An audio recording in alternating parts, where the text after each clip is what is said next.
Are we recording? Yeah. Okay.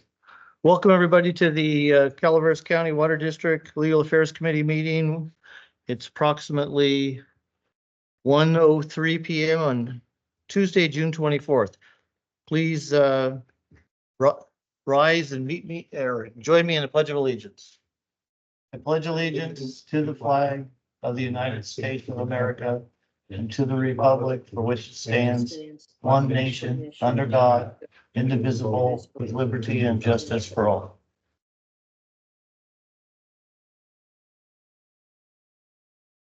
Roll call. Jeff, are you here? Yep. I'm here. Public comment at this time. Members of the public may address the committee on any non-agendized item. The public is encouraged to work through staff to place items on the agenda for consideration. No action will be taken on matters not listed on the agenda. Comments are limited to 3 minutes per person. Do we have any public comments? Okay, item 3, approval of the minutes. I'll move for acceptance. Second, all those in favor? Aye. Say aye. Aye. New business, federal legislative update. I see Mia has joined us here. Hi, Mia. Hey, how are you, Scott? Doing well. How are you? Good, thank you. You just want to jump in? You have a copy of the agenda? Go. I don't have the agenda, but that's okay. I've got my thoughts. Okay, that's better. Thank you. A number of matters I wanted to talk about today that we worked on together during our virtual Washington meetings in mid-May, and following up on those. Of course, the first item would be the fiscal year 2025 appropriations request that we've submitted to our senators. That's 3.1 million in construction funds to follow up on the 11.2 million we secured in the fiscal year 2024 appropriations bill and work plan of the Corps. And of course, that funding would be to complete the construction of the Copper Cove wastewater reclamation project. Activities were engaged in there. We don't have a timetable on the Senate side. Typically, the House starts the appropriations process. I've heard now that there may be a House subcommittee markup later this month with the full committee markup in June. The House is starting to bring its appropriation bills forward to at least get some appropriations activity going forward. The Senate would follow up the House activities probably later in June or the end of July kind of timetable. We'll see how that develops. The House and the Senate are out for August, so they will be trying to get a number of matters as far as they can before they leave. We've got both Senator Padilla and Senator Butler working on that request for us. The second area that we're engaged in and spending a fair amount of time on is the Water Resources Development Act of 2024. This last month, there was some activity over on the Senate side. And of course, we have a modification to our Copper Cove project to allow for that additional 3.1 million. So it increases the federal authorization. And we included that modification in the Corps Section 7001 report, which is kind of foundational to the WRDA process. So that was submitted.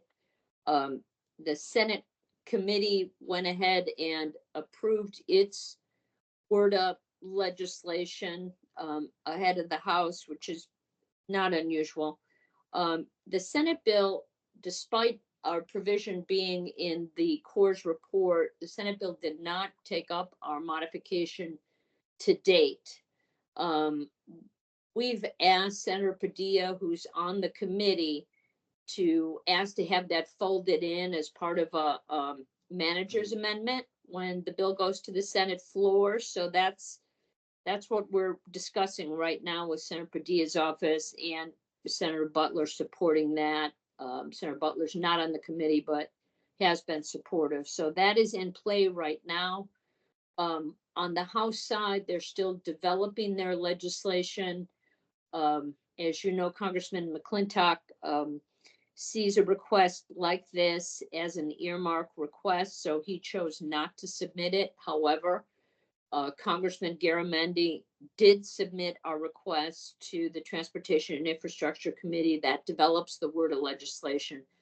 So that's been submitted. As you recall, Congressman Garamendi was looking for some support, some written support if possible, from Congressman McClintock. I know staffs have talked, but they wanted to get something in writing. I'm still working on that right now. That's a little slow in developing.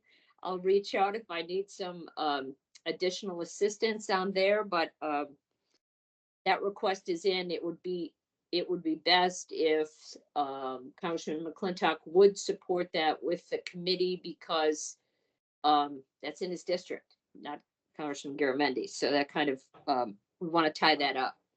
So that's in progress right now. I expect House WRDA probably later in June. They don't have their bill out yet, but I know they're actively working on it.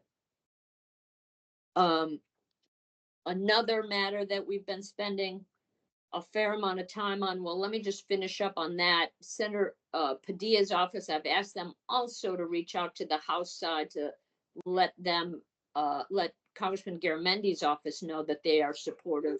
And they've asked me for material on that and some talking points, and I've sent that along. So I've asked them to deal directly with Garamendi's office, letting them know that the senator supports it. And so we're trying to get, the Senate people reaching over to the House as well to build up the support. In addition, another item that we've been spending some time on lately, as you know, is the hopefully approval by USDA of the loan guarantee for the biomass Mia? project. Yes. Mia, this is Michael. Just real quick, sorry. Can we just to touch base on or close the loop on the Copper Cove funding item before we move on from that? I wanted to pause and see if the directors have any questions, but I also I have a question. So I know we were a little surprised the funding wasn't included in the bill that passed out of committee in the Senate. Is there any relation to that and the fact that the authorization hasn't been increased in WRDA yet, or is that not a factor there? Because we're asking for more than what the current authorization allows. If I'm understanding your question, we haven't seen any action yet on the fiscal year 2025 appropriations on the Senate side, so that's in progress. I think it's understood. I've talked to Padilla's office about the fact that, we're at our limit and we need the WRDA authorization to go forward. They understand that, and are, working on that. I think I'm not exactly sure what it is. I know that there will be other modifications included in a amendment package going to the floor. So I'm really pushing Padilla's office to say, hey, this is not controversial. This is a matter that the Corps has already, recommended in their own report. Let's just fold it in. So I'm trying to get a little bit more push from Padilla's office on this. I'm sure they've got a few requests, but I don't really care about those. I just care about this one. Right. Okay. Thank you. Did you guys have any questions on that project before we move on? I don't myself, no. We've been spending a lot of time on it recently, and thanks for the update. Yeah, Mia's been all over it. That's been great. Well, yeah, I know. I did see the article in the in your quotes in Enterprise. I'm glad did that reporter reach out to you on that? Yeah, we had a long conversation about it. Good, Yeah. good. And was it in the Valley Springs News, or has it been yet? No, she's just a reporter for the Enterprise. No. Has the article appeared? Our press release did not get picked up by the Valley Springs News, I don't think. Did we send it to him? Social media. Yeah, we sent it. Okay. Oh, did it? Oh, good. Okay. All right, thanks. That's all I got on it. Okay. So as I was mentioning, the other item that we've been spending time on, you've been spending time on, is the loan guarantee that we're looking to get approved over at USDA for the biomass project, the Blue Mountain Electric Company project. And over the last week, in fact, it was on Monday, we did get a letter of support. You'll remember when we met with Congressman McClintock, he was supportive, took a little bit for his staff to turn that letter around, but we stayed on it, and that came out and was sent over to USDA on Monday morning.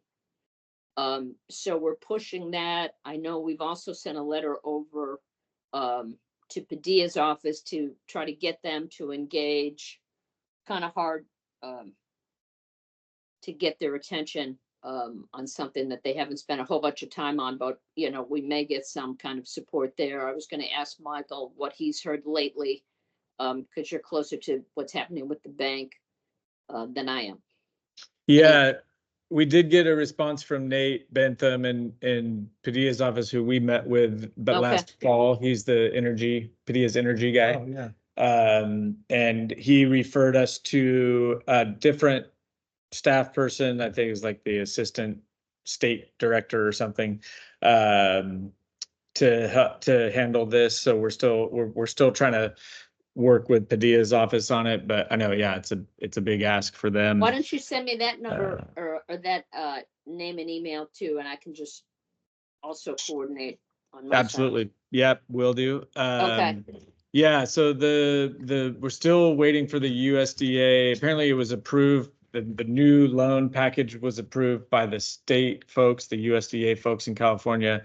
There's been just really frustrating delays at the headquarters level to reconsider a new approval that doesn't have any onerous conditions in it. And so we're just trying to garner as much support as we can to lean on USDA to process this approval and get the approval in as quickly as possible. That really is a time crunch at this point. You know, this project's already been back to the county twice for conditional use permit approval, which means it had to go through CEQA twice. And if they don't get a building permit this year and start construction, they would potentially have to do it a third time, which is insane. And there's also deadlines to get interconnected to PG&E and other financial deadlines that they need to meet. So it really is kind of at a critical juncture here. You know, when we met with USDA back in December, we had some positive discussions and they said they were processing it, and we were hoping by the end of December. And now here we are in May, and there's been staff turnover, and you know, those people aren't even there anymore, and it just seems like it's in somebody's desk drawer in DC somewhere at this point. So Senator Alvarado Gil has sent a letter of support. Greg actually got a letter from Secretary Wade Crowfoot, which is a big deal. And now Congressman McClintock has sent a letter. So I think just trying to generate as much support for the project as possible and get USDA to take some action. Nice. That's got to speed up a little bit. Yeah. Go ahead, Mia. That's about the size of it. I was just going to open it up for any questions that people had. Those are the main items. Okay. Do we expect to have any more virtual or actual DC meetings for the remainder of this year? I'm thinking we probably will later in the year. I don't think it makes sense to do it before the election because so much is up in the air. So that would put us later on in the year, later in November or December. I think there's a good possibility we would do visits then on WRDA and on the funding front, because I don't think those things will be resolved before then. Okay. And Mia, just a heads up, we had a productive meeting, I think, with a couple of NCPA commissioners. Director Davidson and Director Thomas were there last week, and they host an annual meeting, I guess, conference in DC every year with the Northwest Power and NWPPA, Northwest Power purchasers, doesn't sound right. Anyways, they co-host an annual conference in DC every year, and it just happened in April. But they said they would invite us to the next one, and I think maybe using connections through NCPA to make more of our own connections at FERC is probably in our interest. So it might be good to do that. Good, very good. In November, December, you're thinking physical meetings in DC or another virtual? I mean, we could probably do physical meetings. It may be a bit chaotic, but I think it might be worth it if we've got, depending on where things sit for us, a short day and a half, something like that, just to hit the key places. I Okay. think that makes sense. Our next committee meeting looks like it's going to be in August. Is that right? 2 months from now? Okay. Could be right. Yeah. So we'll talk more about that visit then. Okay. All right. Well, thank you very much for your time. Appreciate the My report. pleasure. Have a Yeah, good thanks rest for of all your- your hard work, Mia. You've been really on top of everything for us lately. So as always, I should say, Yes. thank you. Awesome. Thank you, Michael. Thanks, everyone. Take Thank care. you. Have a good day. You Bye-bye. too. Bye-bye. Okay, item 4B under new business, state ledge update. I got a quick report from our Mountain County's lobbyists, this email this morning. If want an update on the bond, potential climate bond. We could do that. We have Nick Blair on the line. Oh, I don't know if you okay. guys want to Wait. introduce him, and then we can cut Nick loose. Okay. Although Nick, you're probably really fascinated by all this, and I'm sure you want to hear everything that's going on at CCWD, but Now, if he's waiting, Actually, first we have Dane Wadley. Sorry. He has a hard stop a little sooner, so I Okay. switched him at the last minute. So Nick will follow that up. But I'm glad you mentioned the the bond, because I think some of the work that CSDA is advocating for too is actually putting some money in, setting aside money okay. for the clean. Yeah, just got a fresh report this morning from Jason from Mountain Counties, but we'll do that later. These two guys are waiting. Let's do these first. Dane, is he ready? Saw him on there earlier. Dane, can you hear us? Yes. oh, there he Yes, is. I'm here. Can you guys hear me? Yes. Great. Well, good afternoon, everyone. Welcome. Yes, thank you. Thank you. Good afternoon. Appreciate the opportunity just to touch base with you again. Dane Wadley, Field Coordinator for California Special District Association. So, as the kind of the conversation, CSDA is part of the broad coalition of local governments that are essentially trying to get $500 million into a proposed climate bond, essentially for all local governments, cities, counties, special districts to comply with the whole CARB Advanced Clean Fleets regulation, the zero emission vehicles that I'm sure you're aware of. And, that's the one that requires, right, at least 50% of medium and heavy duty vehicles to be zero emission beginning in 2024 and essentially 100% by 2027. So obviously we recognize that this is a significant cost to special districts and amongst other issues with it, but the funding is one big challenge. And so again, that's part of our ask is the 500 million as part of the CSAC and the league to get that included on behalf of special districts in general to comply with that. So that's essentially where we're at on that right now, at least from our side. It sounds like maybe some update from Jason, which will obviously be great.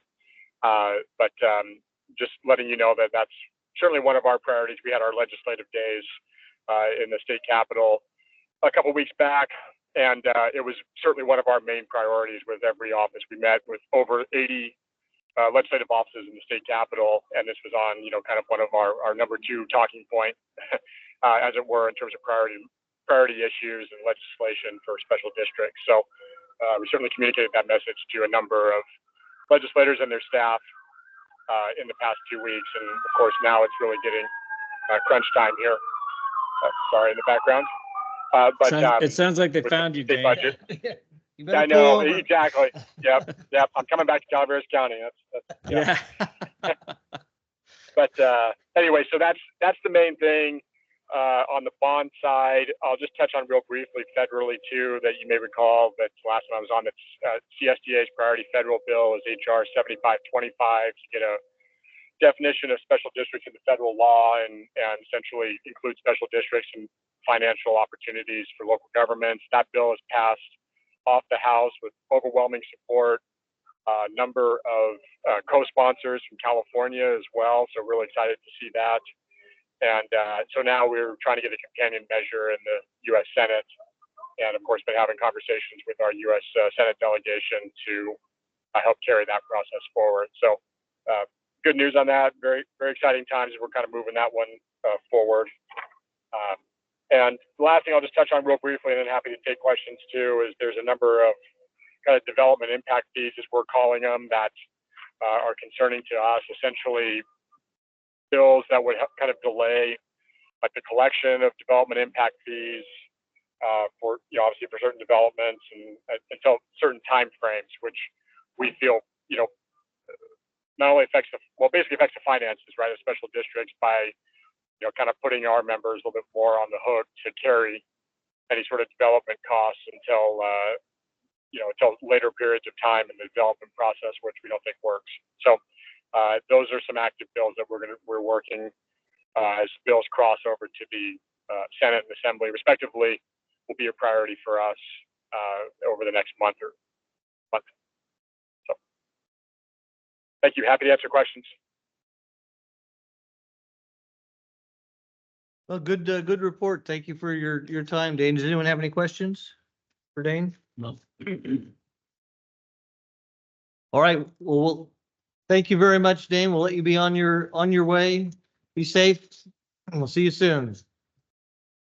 Great. Thanks so much. Appreciate the opportunity. Thank you. Thank you. Take care.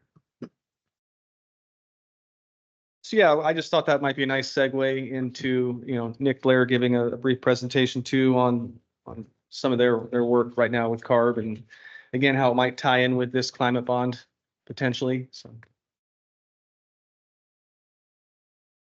I think Nick is still on there, right, Nick? Yeah, can you hear me? Yes. Thank you. Yes. Yeah, awesome. I admittedly, so Aqua's doing plenty of work on climate bond as well. I am not the point person on that, so I was like, oh no, I might have been tasked with the wrong thing. But thankfully, it sounded like the previous speaker kind of set me up for the Advanced Clean Fleet Rule, so I can talk a bit about that. So.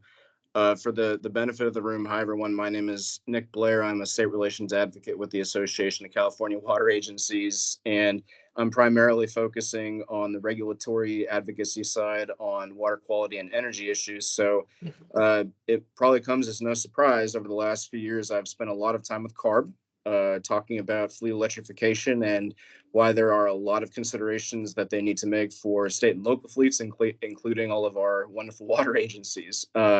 So I've gotten to work a lot with your agency. Damon has been a rock star for me recently, and I'm doing all I can to involve him more and more. As I'm sure you can all appreciate, great work is just rewarded with more work. So Damon, I will take any opportunity I can to loop him in on stuff as I can.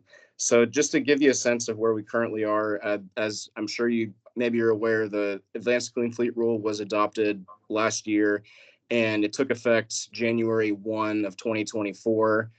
For your agency, obviously, falling into the smaller population counties, you are not subject to it until 2027. So lucky you for that. A lot of the other agencies that I've done updates for this for had to start in 2024. And admittedly, I think some of them were a bit behind in their planning because they were not, updated on it as frequently. But in any case, I would say the biggest things I can update on is that post-adoption, a few things have unfolded. One, the Air Resources Board has put together what's called their Truck Regulatory Implementation Group, which serves kind of as an advisory committee for how the Advanced Clean Fleet Rule is implemented. And so I've been participating in one of those subgroups on the rule provision side. And what a lot of that is thinking about how CARB is going to work through the exemption processes. A large part of the development of this regulation was thinking about the various exemption pathways that there should be in the event that maybe a vehicle doesn't work, or the transmission and distribution infrastructure is not there for charging, and other things. And so right now we've had a few meetings through the implementation group on that to speak through how CARB is thinking about how these exemptions are going to be granted. And I would say that, just in working through this, the two pathways that I think are the most applicable for most Aqua member agencies are likely going to be the daily usage exemption. So if you can say that, for example, available vehicle stock does not meet the like mileage needed, and based on whatever you're using it for, and then what the technology can actually do. And then also there's a purchase exemption pathway where if you can show that simply the vehicle that you need doesn't exist yet, that if the stars have aligned, you should be able to buy an internal combustion vehicle to meet the need of that. So CARB, as you may not be surprised, is pushing back as hard as they can in situations where they think that you can make use of something that exists, even if it doesn't apples to apples meet what you've done historically. So that's part of the conversation now, is just making sure that we keep hammering home that no, we have a lot of specialty vehicles with functions that are not met by current vehicle stock. And I can tell you that I've had conversations with manufacturers, and as I'm sure you can appreciate, and I'm sure Michael has probably heard too, a lot of the vehicles that water agencies are looking at are not the highest priority for manufacturers because they see us as kind of a niche market. We're not we're not buses, we're not delivery trucks, and they're focusing on those lower hanging fruits before they go into more niche markets like ours. And so in a lot of cases, I think the timeline for vehicles is at least 5 years out. And so for the agencies that are subject to the 2024 requirements, from now until 2027, when all of you are looped in, they have to have 50% of their new purchases be zero emission vehicles. The other 50 remaining can be internal combustion. So the hope that CARB has is that by the time all of you are forced to comply, they're hoping that the market will be there. Signs obviously are conflicting on if that will be the case. And that's why it's important that we continue to be part of these implementation group avenues. I can tell you that the next implementation group meeting is tomorrow, and they will be working through some of the examples they've had of fleets trying to work these exemption pathways and maybe what has worked and not worked. So I'm going to be a part of that and hopefully be able to provide some feedback. I can tell you, aside from that, legislation was passed last year, and this may be a repeat for you, but there was legislation passed, AB 1594 by Assemblyman Garcia down in Southern California, that seeks to give greater flexibility to public fleets, including water agencies. So that proceeding with CARB has started. There's been one meeting thus far. And all told, when that is done, the hope is that the Advanced Clean Fleet Rule would be amended such that water agencies, wastewater agencies, and electric utilities that are public would have greater flexibility with essential vehicles to our operations.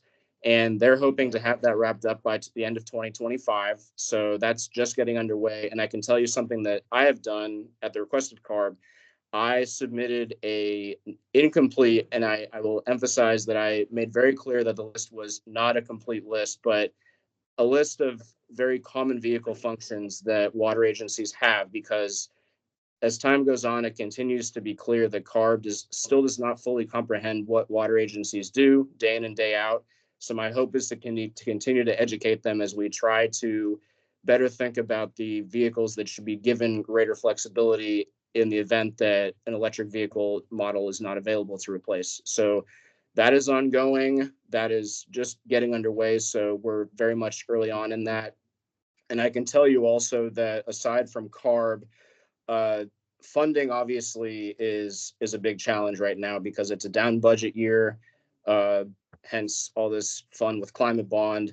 And so I can tell you that there's a lot of talk too about looking for where funding is actually available to support, support electrifying. And so I'm also a part of the California Energy Commission's Clean Transportation Program Advisory Committee, where medium and heavy duty vehicle funding is available. So we're going to look at how best to spread limited funding on that so that it can go the farthest distance for public fleets. And I'm getting underway with that later this week to get started. And I have my work cut out for me because I'm the only utility rep on that advisory committee. There's a lot of nonprofit organization and type folks who obviously are doing important work as well. But at the end of the day, water agencies and public agencies need to be able to maintain their and improve their fleets in order to keep those communities online. So I'm happy to answer any questions you might have. I don't want to take up too much of your time, but obviously a lot of work, and Damon's helping me do it. To that point, I think Damon is in a meeting right now, right? The implementation task force that he's involved in. Yeah, I believe. No, actually, I think his is tomorrow too. It's on. Oh, his is tomorrow too. Okay. Yeah, and I think available funding is actually going to be a component of his conversation as well. Well, thank you for your report, Nick. Yeah, we do get updates here from Damon periodically, and you're right. It does seem like he has his finger on the pulse of what's going on at CARB and fighting this process as best he can. Yep. Well, and if does anyone have any questions for Nick or comments, further discussion? Well, has anybody, I mean, you talk about the exemptions. I mean, everything that we've been told is that in Calaveras County, there is no available power for these charging stations. I mean, The is grid there, can't support it. pardon? The grid can't support it. Yeah, yeah. I mean, and we're gonna have to have charging stations at every facility. Is there no language in there that, you know, because I see us making an app, like I think I told Michael this a while back, we should make our application for PG&E now, get an answer from them, and then use that as our talking point for, hey, we cannot comply. We can't do it. You know, Yeah. you want us to buy vehicles and park them? I mean, Yeah, I don't want to jump on Michael's toes. I imagine he's well on top of that. But I would say too, from the conversations in these implementation group meetings, it does sound like, you know, if in some cases utilities are saying if you're, you know, trying to tackle that now, you're numerous years out, like 2 to 3 years at a minimum. And that's only if you're higher on their priority list. So yeah, but you know, and that is a talking point that I think we continue to raise, is that agencies are doing their due diligence and the power simply is not there. But the annoying thing is that it seems like CARB wants you to go through the exercise of getting that in writing from PG&E or whoever your electric utility might be. But yeah, it's definitely something to add to your case for when exemptions or extended time might be needed. Yeah, and there's a cost to that, and there's a cost, obviously a huge cost to the actual implementation. If they come back and say, here's what needs to be done in order to comply with that request, you know, that is not a cost that CCWD should bear, certainly not bear alone. So yeah, I mean, I think PG&E will work with us on that. oh, I don't. Well, I think they'll work with us on that in the sense that they'll give us that information. They're gonna treat us just like a developer that's Yeah, requesting it'll anything. take We're a gonna have long to, time. we're gonna have to pay for the engineering for them to Yeah, there's a do the whole cost to plan. it. So I don't know that, you know, we're in a position to do it right now, but at some point we are gonna have to have that information to provide to CARB to say, look, it's just not even feasible here. Well, maybe that's something we do with the entire county. You know, it's like I said, the county seat here, you know, the county is gonna have to have charging stations, the sheriff's department, you know, the high school, all the school. I mean, it's not gonna be able to happen, Right. you know? So I don't know if we get everybody together to make that application I or, like that idea. Yeah. And I mean, it's still hard to swallow that would be a cost that we would have to bear, even if we're sharing it with others. But I I think it would be better than us going it alone, or each of those agencies going it alone for sure. There's still obviously a lot more to come on this topic. I don't think we're nowhere near the end, getting the answers that we I need. just wondered, do we still have that, the property and whatever committee, do we still have land up here? Cause it may be off-site, we may have to have like a county corporate yard, Yeah. share a yard. Just that- for charging stations. Charging, Yeah, Yeah, didn't we have a solar guy? we got some ideas on that. we'll add that, we'll send that to the property The ad hoc, real estate committee. the real estate Well, ad hoc committee. The real estate committee better think about holding on to some of this property that, before we get rid of it, that might have the capability, because PG&E has not said that they can bring power to our facilities. In fact, they've said the opposite of that. Right. All right. Well, if not, if any further comment, we'll go to public comment. Is any further? And we have, Nope. Thank you, Nick. Appreciate you taking you. the time to do this and for all your good work on this. thank you, Nick. Yeah, thanks, guys. Have a good meeting. Appreciate it. Someone has their hand up? Yep. Go ahead. Hey, the issue that you all have been talking about. I've Who not is seen- this? This is Francisco. Okay. I've not seen the kind of I guess news coverage or public information that would make this more generally known.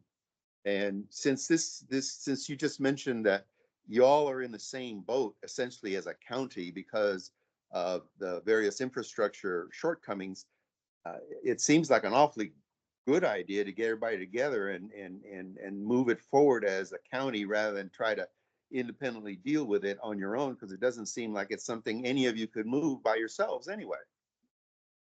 Isn't that what we just recommended? Yeah, I think we agree. I think it may start going that way. Well, if I didn't make myself clear, you have my support to go that way. Okay, well, thank you.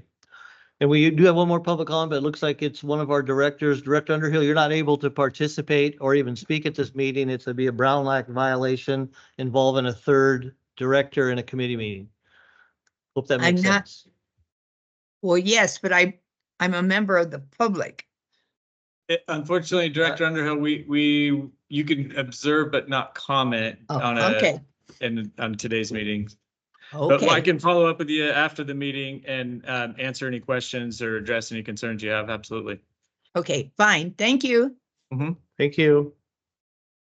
Kelly, I just want to make a really quick comment kind of on Francisco's comment. And that's kind of was my objective with this, having someone like Nick come and talk to you guys and kind of give you guys an update. Of course, we all know it's been a hot topic. We talked about it through several of the board meetings.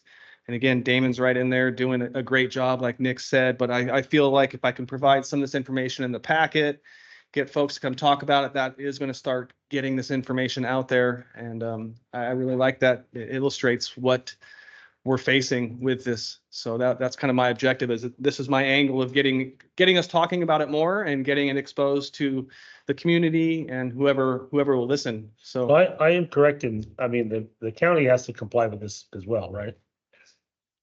And the schools. Yeah, so we should, along this process, we might find out if they have a strategy. It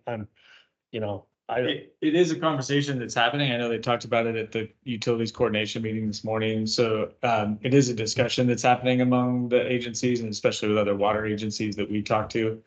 But, taking that next step of an actual coordinated approach to potentially funding an application to PG&E to see what it would take once, we aggregate all of our charging demands. It's going to be a lot, and maybe that's a role that CPPA can play, as all of those agencies are members of CPPA and get their power from CPPA. So there's potentially a logical entity there that can kind of coordinate that. But at some point, it makes a lot of sense to approach it that way. when is the next CPPA meeting? In July? Maybe we could contact Mr. Dickman and get that as an agenda item to at least start a discussion. Do you attend those meetings, Michael? I am now the chair of CPPA, so I will add that to the next agenda. Oh, there you go. So you have some. Okay, good. Now, check. Done. You know, those windows being open, there's a glare. I can't see. I can see John Coleman sitting there, but I can't see an expression on his face at all. And same thing with Russ. Anyway, it's always closed. I always thought it'd be nicer if they were open. You could see. I like see them open a outside. lot better. I open them sometimes and then they Okay. get closed. No, but that's the problem. If you guys are That's your smiling. call. Yeah. Is that must be the glare in your eyes that I can't see. Okay. So yeah, that was really the main part of my update. You know, I included in the packet today just some other things that we're looking at too. You know, when we went to Mountain County's Ledge Day, you know, two of the ones that we went to the Capitol with was SB 1088 and 945. Both those did pass and are on their way to the Assembly. You know, the one I really like that 1088 because I think it specifically talks about some of the water infrastructure in the wildland urban interface. You know, 945 is more specific to some of the health impacts, but the reason why I want to keep that one, you know, keep discussing that one too, is if that's how we get some extra funding up here in the wildland urban interface is by having the unfortunate, you know, effects of the smoke on these other urban agencies, if that gets more attention to it. I think was some of our talking points at the Capitol is how is, you know, our rural They did seem to counties- gain some interest in traction with a lot of it people. kind of just brings the rural agencies into the conversation. So Yeah, I know on those two, 1088, I know Sean Barkley from Tahoe City PUD has been a huge advocate for that. He's in Sacramento today, pushing that. And I've told him if there's anything we can do to help support that effort, just to let us know. And then one other one from state is SB 1255, which is a low income ratepayer assistance program. That's just something Aqua is spending a lot of time talking about right now. Because it's another one of those well-intentioned bills that really would be a big headache and administrative burden for water agencies. So Aqua is very closely involved in that. The state ledge committee last week took an opposed unless amended position, but even some agencies are opposed to the proposed amendments. So we'll see. Aqua has another working group to work on drafting amendments. That meeting's coming up soon. And it's, you know, it's just a problematic bill. Where would the proposed funding come from in 1255? Well, in that one, it's actually voluntary. So they want, because, you know, we had this discussion in our Region 3 board meeting today, that, you know, Larry McKinney was saying he was on a panel at the Aqua conference with Didi Diadamo of the State Water Board and somebody from a nonprofit organization that's involved in low income ratepayer assistance. And Larry's point was, look, if it's really this high of a priority for the state, then why isn't the state providing a stable source of funding from the budget to fund this need? And they both agreed that would be in line with the stated priorities of the state, but that is not actually a stable source of funding, which ties right back to, well, is it actually a priority of the state then, if they won't fund it? Circular argument there, unfortunately. But what they're proposing here is to have a voluntary contribution on every water bill, which is something that we've discussed doing independently anyways. The difference is they would have, of course, a bunch of strict requirements and reporting mandates that come along with it, including, it's only certain size districts that would have to implement it, and we're both. So we have that issue where we have multiple times where, we have service areas that exceed that size and service areas that don't. And so it's unclear. So it's by service area size, not district size? Well, it's by water system size, and we have 6 different water systems. Okay. And Yeah. so, it could become a huge administrative burden for us. And if we have to voluntary treat for those our differently. customers would voluntarily put more money? Well, they would have to opt out So the default would be a customer who is not identified as a low income ratepayer, which is a whole issue in and of itself, would be automatically giving this voluntary contribution to a low income ratepayer assistance fund that the district would manage.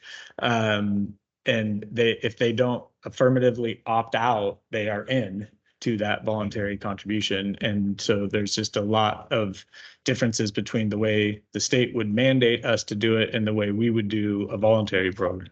It doesn't sound like something I would want to do. No, Oh, it's right.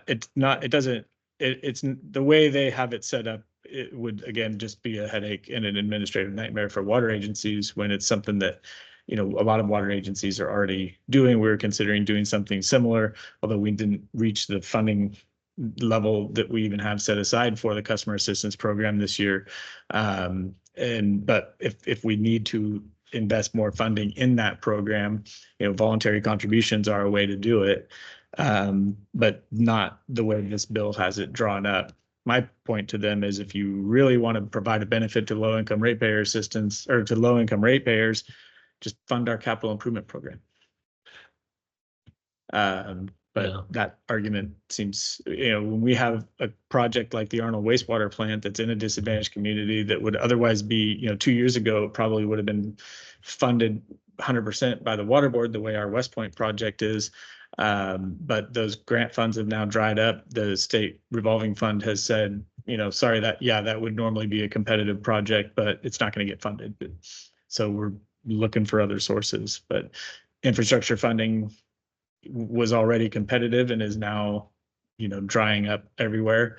And, but at the same time, they're prepared to dedicate resources to programs like this, which I think are, well-intended, but misguided. Well, speaking of infrastructure, that might be a good tie-in to the, you got the email this morning from Jason Bryant as well. Do you want to summarize that? Go ahead. You don't want to? If you would, I haven't looked at it closely Okay. yet. I know I was just going to read we've it. been hearing a lot about the bonds lately, but yeah. Okay, I'll just read this. This came out from our Mountain County's lobbyist, Jason Bryant. As of yesterday afternoon, the major parameters of the climate resiliency bond are being negotiated by the Assembly and Senate. The size and scope of the bond is tied to the overall size and scope of the school bond, which is also a moving target. The legislator has self-imposed a bonding cap of about 20 million or even less. You'll see in the attached update spending plan that has been released as of yesterday, there are two scenarios within the document. The first is a larger bond at 9 million, and the second is a significantly smaller bond at 6.8 billion. We see significant water infrastructure and wildfire mitigation investments in both. In Chapter 2, drought, flood, and water resilience, you'll see significant investments in water infrastructure, including watershed resilience and water storage. In Chapter 3, wildfire and forest resilience, we see significant investments in forest health, fuel reduction, regional wildfire prevention, and biomass. In both chapters, we have been advocating intently, providing support to Senator Alvaro Gil's office and underscoring in the Pro Tem's office on the need to prioritize rural investments and in disadvantaged communities. One of the negotiating points is how to calculate the disadvantaged community standards, which would prioritize funding in these two regions. Urban members want the designation tied to the regional economic picture, and rural/valley/desert leaders want the designation tied to a statewide economic figures.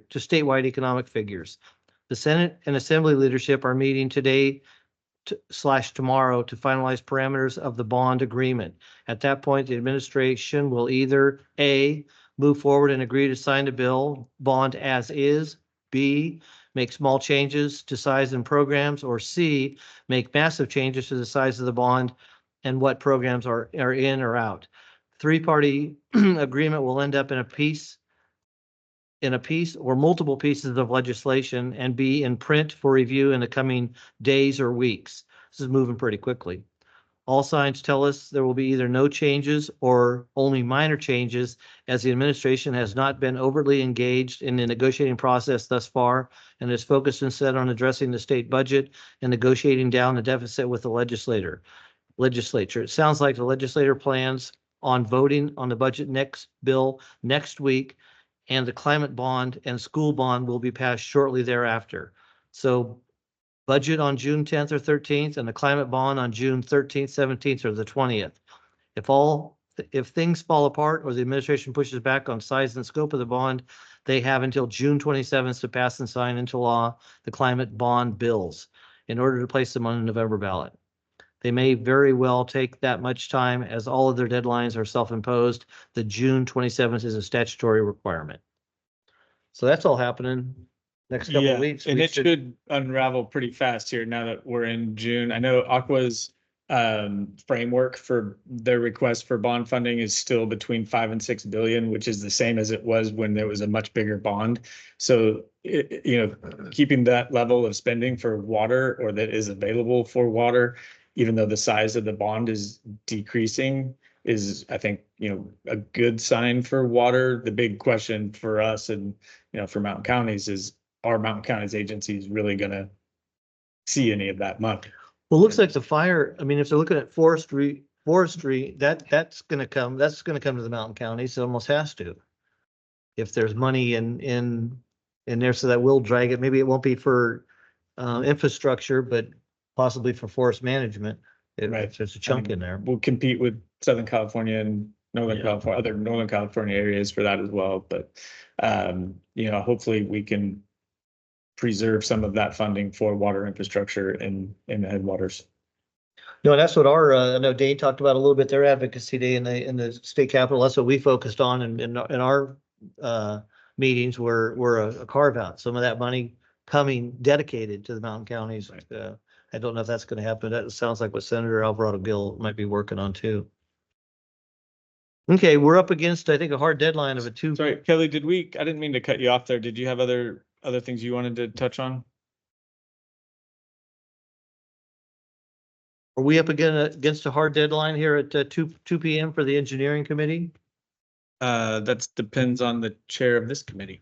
Okay, the chair of this committee sees how important that engineering committee is, and we're going to wind this meeting down in the next 4 or 5 minutes, unless there's anything further.